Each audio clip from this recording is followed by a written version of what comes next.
Crônicas do Amanhecer. Por Feijão. Centro Espírita Allan Kardec de Balneário Gaivota, 27 de janeiro de 2022. Luto é um processo não linear, individual e que precisa ser naturalizado. Parte 02. Nunca antes na história vivenciamos tantas situações de luto, individual ou coletivamente, como ao longo da pandemia.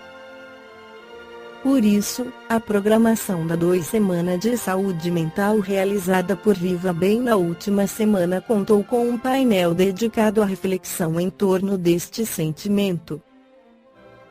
Com mediação da jornalista Cintia de Almeida, fundadora do site Vamos Falar sobre Luto, uma conversa teve participação da psicóloga Maria Helena Franco, coordenadora do Laboratório de Estudos e Intervenções sobre Luto da PUC-SP Pontifícia Universidade Católica de São Paulo, e do cantor e compositor Projota.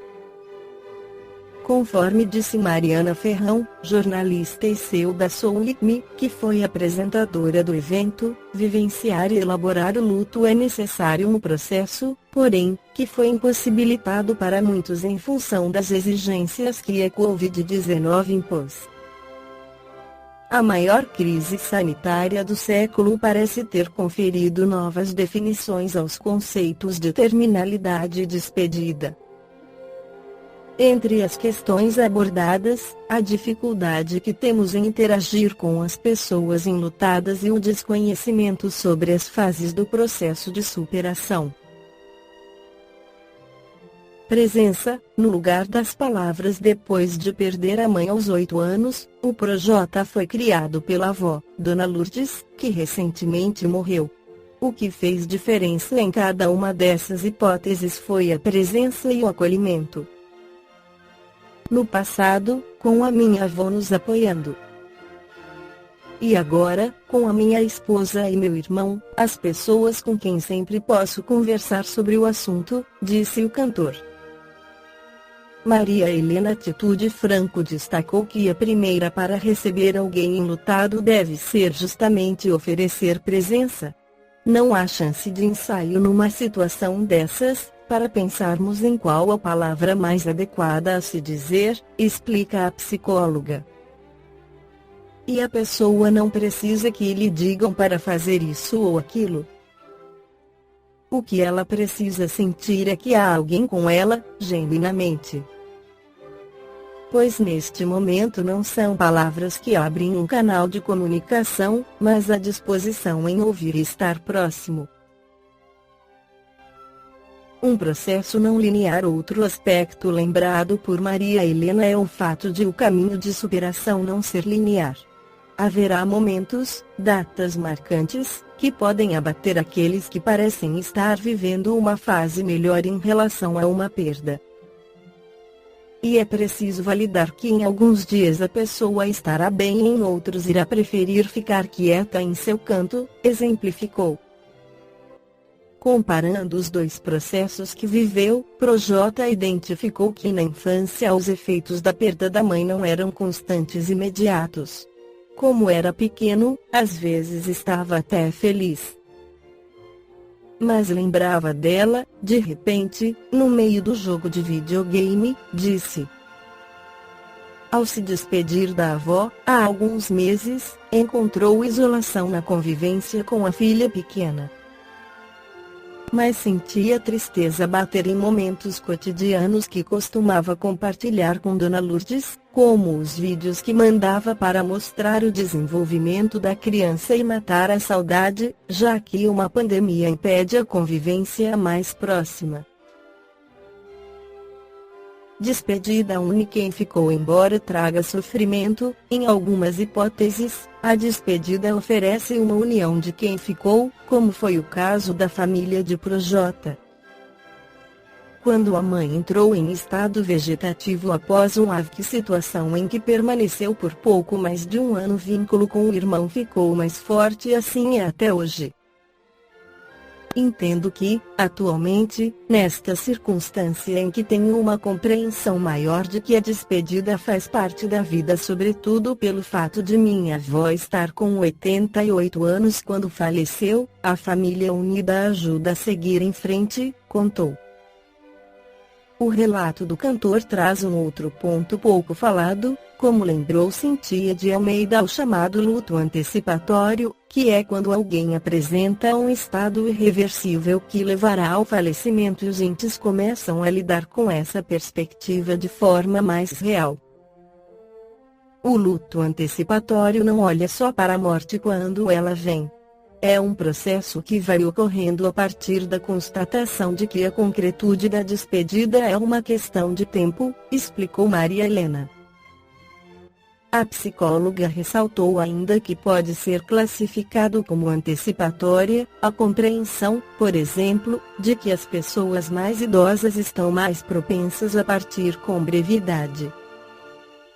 E mesmo essas hipóteses, em que lidar com uma morte muito dolorosa é algo mais natural, o apoio de pessoas próximas fará toda a diferença. A respeito de como devemos nos comportar em relação a um ser amado que morre, Allan Kardec esclarece no Livro dos Espíritos sobre o que acontece com o espírito que aporta na pátria espírito, por ocasião da morte. Tudo, a princípio, é confuso. De algum tempo precisa a alma para entrar no conhecimento de si mesma. Ela se acha como que aturdida, no estado de uma pessoa que despertou de profundo sono e procura orientar-se sobre a sua situação. A lucidez das ideias e a memória do passado lhe voltam, à medida que se apaga a influência da matéria que ela acaba de abandonar, e à medida que se dissipa a espécie de névoa que lhe obscurece os pensamentos. Muito variável é o tempo que dura a perturbação que se segue à morte. Pode ser de algumas horas, como também de muitos meses e até de muitos anos. Aqueles que, desde quando ainda viviam na Terra, se identificaram com o estado futuro que os aguardava, são os em que em menos longa ela é, porque esses compreendem imediatamente a posição em que se encontram. Aquela perturbação apresenta circunstâncias especiais, de acordo com os caracteres dos indivíduos e, principalmente, com o gênero de morte. Nos casos de morte violenta, por suicídio, suplício, acidente, apoplexia, ferimentos, etc., o espírito fica surpreendido, espantado e não acredita estar morto. Obstinadamente sustenta que não o está. No entanto, vê o seu próprio corpo, reconhece que esse corpo é seu, mas não compreende que se ache separado dele. Acerca-se das pessoas a quem estima, fala-lhes e não percebe porque elas não ouvem. Semelhante ilusão se prolonga até ao completo desprendimento do perispírito. Só então o espírito se reconhece como tal e compreende que não pertence mais ao número dos vivos. Este fenômeno se explica facilmente. Surpreendido de improviso pela morte, o espírito fica atordoado com a brusca mudança que nele se operou, considera ainda a morte como sinônimo de destruição, de aniquilamento. Ora, porque pensa, vê, ouve, tem a sensação de não estar morto. Mas lhe aumenta a ilusão o fato de se ver com um corpo semelhante, na forma, ao precedente, mas cuja natureza etérea ainda não teve tempo de estudar. Julga sólido e compacto como o primeiro e, quando se lhe chama atenção para esse ponto, admira-se de não poder palpá-lo. Esse fenômeno é análogo ao que ocorre com alguns sonâmbulos inexperientes, que não creem dormir. É que tem o sono por sinônimo de suspensão das faculdades. Ora, como pensam livremente e veem, julgam naturalmente que não dormem. Certos espíritos revelam essa particularidade, se bem que a morte não lhes tenha sobrevindo inopinadamente. Todavia, sempre mais generalizada se apresenta entre os que, embora doentes, não pensavam em morrer. Observa-se então o singular espetáculo de um espírito assistir ao seu próprio enterramento como se fora o de um estranho, falando desse ato como de coisa que lhe não diz respeito, até ao momento em que compreende a verdade. A perturbação que se segue à morte nada tem de penosa para o homem de bem, que se conserva calmo, semelhante em tudo a quem acompanha as fases de um tranquilo despertar. Para aquele cuja consciência ainda não está pura, a perturbação é cheia de ansiedade e de angústias, que aumentam à proporção que ele da sua situação se compenetra. Nos casos de morte coletiva, tem sido observado que todos os que perecem ao mesmo tempo nem sempre tornam a ver-se logo.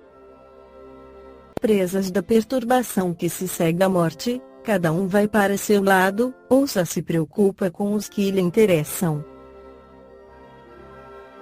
Balneário Gaivota, 27 de janeiro de 2022. Por Feijão. Centro Espírita Allan Kardec de Balneário Gaivota. Que a paz esteja com todos.